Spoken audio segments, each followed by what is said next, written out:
Hello အားလုံးပဲမင်္ဂလာပါဒီနေ့ကျွန်တော်တို့ဂေါ်လီလုံး gain ဆော့ပါမယ်ဂေါ်လီလုံးအလုံးလေးတွေကိုပေါ့နော်ဒီချင်းတဲ့ကိုပြစ်ထည့်မယ်တားနေလင်းလာပါဂေါ်လီလုံးလေးတွေကကျွန်တော်တို့ဒီမှာ10လုံးသူတို့ကိုပေးထားမယ်ပြီးရင်ကျင်းကလည်း10ချင်းရှိတယ်အဲ့ကျင်းထဲမှာတစ်လုံးဝင်လို့ရှိရင်ဟိုရှေ့သုံးကရေတစ်ခွက်ရပါမယ်နှစ်လုံးဝင်တော့ဟိုဘက်ကမာမီမွန်စတာလေးရမယ်သုံးလုံးဆိုရင်တော့စပီတဘူးရမယ်လေးလုံးဆိုရင်တော့ 150ပေါ့နော်အဲ့ဒါတဘူးရမယ်၅လုံးဆိုရင်တော့ Jasper A ရမယ်ဒီကြော်ညာကိုတော့စပွန်ဆာပေးထားတာကမာမီမွန်စတာလဲ Jester ရဲ့ Speed ရဲ့ M2 ရဲ့ Jasper ရဲ့စပွန်ဆာပေးထားတာမဟုတ်ပါဘူးကျွန်တော်ရိုက်တဲ့ဗီဒီယိုလေးပါအခုနံပါတ်1ကနေလင်းပါနေလင်းဒီဘက်ကိုလာမိတ်ဆက်ပေးပါနံပါတ်1နေလင်းဒါနံပါတ်1နေလင်းပါဒုတိယကတကြံမို့လာမယ်ဒါ gain ထဲမှာပါမယ်တကြံမို့နံပါတ်2ပါနံပါတ်3ကဖိုးသားပါဟုတ်ပြီ okay ဒီနေ့ကျွန်တော်တို့စမယ် gain စပြီနော်ကျွန်တော်တို့ဟုတ်ပြီ gain စပြီကျွန်တော်တို့ gain စပါပြီနေလင်းပါအခုနေလင်းထဲနေပါပြီOkay လွဲသွားပြီညီလေးလွဲသွားပြီညီလေးနေလင်းလွဲနေပါတယ်လောလောဆယ်ပြီးတော့လွဲနေပါတယ်တလုံးဝင်တော့ရေပါတလုံးဝင်ရေပါတလုံးဝင်တော့ရေပါတလုံးဝင်တော့ရေပါရေရမယ်တလုံးဝင်တော့ရေတလုံးဝင်တော့မာမီမွန်စတာပါမာမီမွန်စတာပါမာမီမွန်စတာပါ Okay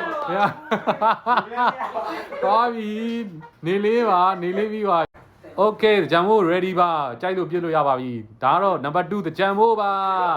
ဟာတကြံမို့တစ်လုံးဝင်သွားပြီရေပြတစ်လုံးဝင်သွားပြီတကြံမို့တစ်လုံးဝင်သွားပြီကြံမို့တစ်လုံးဝင်သွားပြီထိသွားပြီမာမီမွန်စတာတော့နီးနေပြီဟာနံပါတ်2မာမီမွန်စတာရသွားပြီကြံမို့မြန်ပြစ်မင်းပြီးပြီအောင်နောက်တစ်လုံးဝင်တော့ speed လားနောက်တစ်လုံးဝင်တော့ဟဲ့ဝင်ပြီတကြံ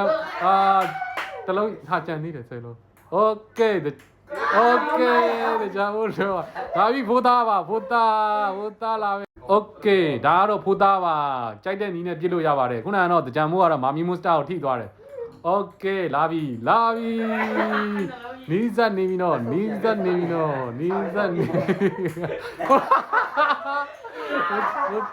ဖိုးသားလာပြီ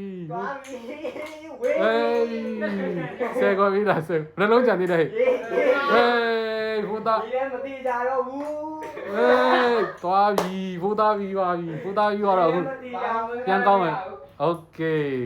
မာမီမွန်စတာတို့ကတော့ဂျမ်မို့မသွားပြီဗျာကျွန်တော်တို့ရဲ့ game ထဲမှာ